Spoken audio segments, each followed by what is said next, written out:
Hi guys, I'm Richa, a second year engineer at Mansfield, and today I'm here with my friend Kamya. Hi, I'm Kamya. I'm a second year PPEist at Jesus. So, we're just going to give you a brief overview of the process of applying to Oxford for PPE. Before we get started, can you give a brief background of yourself, your schooling? Yeah, so I did all my schooling in Mumbai and I did ICSE for standards 9 and 10 and then did CIE A levels for standard 11 and 12. What subjects did you do? So for A levels, I did English language, maths, economics, and psychology, which was kind of the broadest mix I could get with the subjects that my school offered. Yeah, that's really varied. Were there any of the recommended subjects for PPE? They weren't actually. Well, so maths is recommended, and if I'm not mistaken, history is recommended as well. But my school didn't offer history, so I didn't take that. But I guess it doesn't make that much of a difference at the end of the day. So yeah, I think the first thing, of course, is your UCAS application where you have to fill in your grades, get references, but there's also a personal statement. Yeah. So do you have any insights? I actually really liked writing my personal statement. Nerd. I know that's so nerdy, right? I really liked writing it. I think I was like quite genuine in my personal statement. I really tried to show that I was really interested in politics and econ, and I read a lot around politics and econ. And as far as philosophy is concerned, so I did yoga at ICSE, which is it's so niche, right? But it was I don't know, it was like the subject my school had for like the seventh option thing or the sixth subject, whatever it was. So I did yoga, and there's like a lot of philosophy that was part of our yoga syllabus. So so when it came to writing about philosophy in my personal statement, there was a lot that I had genuinely been interested in and that I'd kind of done. So I put that in as well. I guess that's a very good point. Like in your personal statement, it's very important to show that you are genuinely interested in what you're studying. So instead of just saying I'm passionate about, so it really helps if you've read books regarding it or participated in things regarding it, because then that shows that you really are interested and willing to work for it. Yeah, I think that like provides real evidence. And I mean, I don't know how many people actually do this, but I didn't say anything about like wanting to study PP since I was 10 years old or something, because that's genuinely not what was the case for me. I think I was like always interested in it, but it wasn't because I'd been, dying to study it since I was like in primary school. That gets me to another question. Yeah. Because there are people who are like, I always knew I wanted to study at Oxford Uni. I always knew Oxford was the place for me. Definitely not me. Definitely not me. I think so. I decided to apply to Oxford, I think, like halfway through standard 11. And then, I mean, like, obviously, studying outside India can be really expensive. So, my parents had kind of said if you get into Oxford, we'll send you. But otherwise, I would have probably been studying in India right now. Yeah, I think like we've spoken about this with like our other Indian friends as well. I think that's not uncommon. Like I think that's quite common amongst a lot of us. Yeah. So yeah. After you submit your application for Oxford, you also need to write entrance tests, and which test you write depends on which degree you've applied for. Mhm. So I applied for engineering, so I had to write PAT, which is the physics aptitude test. What was it for PPE? My test sounds cooler than yours. I had the TSA. So the TSA was the Thinking Skills Aptitude Test. I hope I've got that right. Yeah. So it's a Thinking Skills Aptitude Test, and it's a mix of like maths and spatial reasoning and critical thinking. Yeah. How did you prepare for it? I would not recommend doing what I did.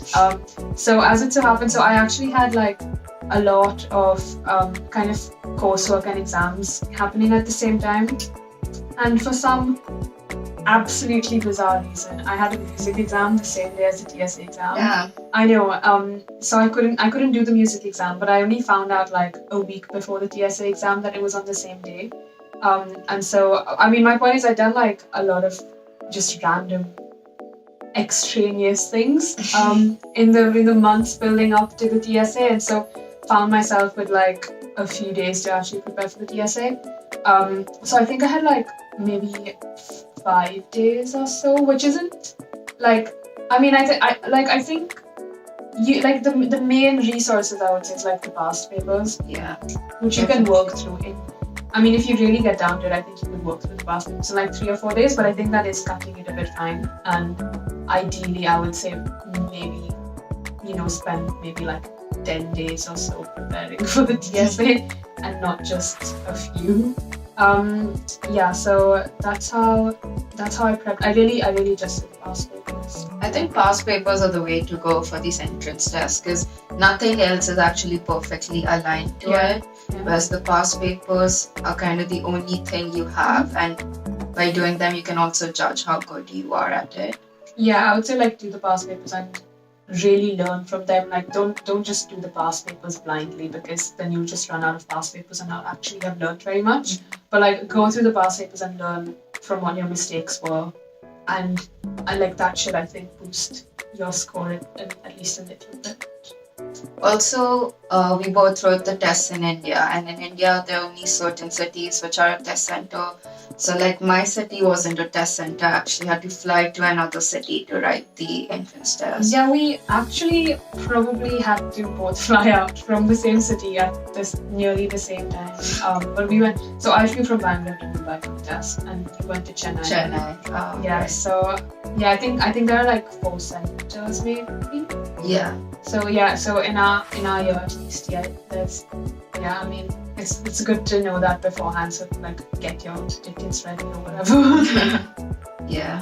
How did you find the test? Like I came out absolutely sure that I would never get into Oxford. No, same here. I thought it had gone so badly, and I thought, I was like, I'm definitely not getting an invitation to interview. I was confident of that. Like when I say, I'm like, this is not just me saying it. Like I genuinely felt, I was 100% sure I would not be getting that invitation to interview. Yeah. So I just remember thinking like I should have prepped before. I should not have prepped like a few days before TSA. But yeah, no, I didn't think it had gone well. But having said that, I feel like a lot of people that I've met, like a lot of people who like eventually did get an offer or did get invited for interview, didn't expect to get invited for it, but actually did, right? So don't like lose hope. You never know how well or badly it was actually done. So the next step after your test is, if you score decently on it, you get to the interview stage. And before we actually talk about the interview, I just want to say that getting to the stage is an achievement in itself. A lot of people don't get here, so if you have got an interview, congratulations, and you should be really proud of yourself. That's so true. That's so true. And like, yeah, I mean, it gave me such a boost mentally to like know that I've been given an interview. Like I said, I guess I wasn't really expecting it in the first place. So when I did get it, I was kind of like, this is my second chance to really try and kind of do well at the interview. But it really is true. Like it's saying a lot to actually get the interview. And I think if you can like capitalize on the like motivational boost that gives you, that can like you can really like ride that through to the interviews, and that can really help. So if you're an international student, they give you 2 options. Either you can interview in person or you can interview online via Skype. So I did a Skype interview. I flew in. Yeah, not to make like a sweeping generalization or anything, but I think a lot of the people from like the Mumbai schools, at least in my year, they had somehow been given the impression that if you fly in, it just kind of like boosts your chances, I guess, or makes it better. Okay, it was the complete opposite in Bangalore, because most of us did Skype interviews. It's really like now that I'm here, I know like most of you guys from Bangalore seem to have done the Skype interviews. For me in my year, I would say of the like maybe like 6 or 7 people I knew coming down for like who had been invited for interviews, all of us but one did fly down for interviews. But like having said that, in Jesus College itself, I think a lot of the international students with offers just did the Skype interview. but for the Indians in our year, of which I think there are about like maybe 13 or 14, I feel like it's about a 50-50 split for like flying down the. I guess it just really comes down to your personal preference, because on one hand, flying is expensive, but on the other hand, it does give you the experience of staying in Oxford. Yeah, I think it like mentally prepares you for coming here. Yeah. Like it definitely helped me, really picture what college life would be like. Yeah, it helped. So how many interviews did you have? I had just one. So in Jesus for PPE for my year, we just had one interview, and it was half an hour long, and it was split into like economics and political philosophy.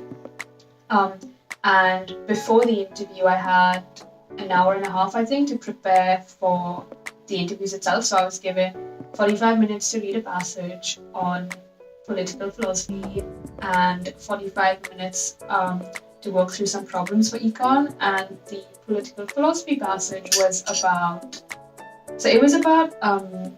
like a system of representation. So this type of government almost. It was about a system of representation that doesn't actually exist in the real world, but we basically kind of had to like critically analyze it, kind of critique it during the interview. And my econ interview was basically working through maths problems in a nutshell. Loosely, yeah, that's what the interviews were like. So how did you feel when you came out of your interview? Did you feel like you had aced it, or were you like it went bad, like the test? Definitely didn't think I had aced it. No. And I think it's funny because I think the TSA, the test, had gone so badly for me, or so I felt that like in comparison, I got out of the interviews, and I was like the one interview, and I didn't think it went that badly. Do you know what I mean? I mean, I don't know. I feel like the TSA has set a precedent. Yeah, exactly. So I didn't think it went fantastically, but I did really enjoy the interview, and I really enjoyed working through the problems and the problems for econ, the maths, and I did really enjoy. I really loved the politics interview, so I liked it in a way. But did I walk out thinking I like aced it? Not necessarily, no. I guess that's because the interviews are kind of designed to be challenging. Yeah. So that the focus is more on your thinking process than getting the actual answer itself. Yeah, the focus is definitely on like, I think it's more like you work from first principles, and then they just want to see how you think. So thinking out loud is key, really. Also, since I didn't really fly for my interview, I'm curious, how was the social life for you during that? Oh, that's a good question. I think it varies from person to person. So for me, as it so happened, I had interviews in between my like half-yearly exams in school. Damn. Yeah, it was quite a week. So basically I had to like fly back from interviews and like do, I think, like a psychology exam and a maths exam. So I basically spent a lot of my interview time kind of revising for the exams and also prepping for interviews. And then maybe like after dinner or so, I'd hang about with some of the other interviewees, and we went for ice cream one day, that kind of thing. So I wouldn't say it was like 24/7 socializing, not for me at least. I would say I'm kind of in between. But some people, I think, spend a lot more time like in their room studying, and some people conversely spend a lot more time like hanging out with the other interviewees. And honestly, there's no right way of doing it. It's not like, you have to be in your room studying all the time to get an offer. Like, that's not how it works. And during this entire process, how helpful was your school? Did they give you resources? Did they have a mock interview for you? Or?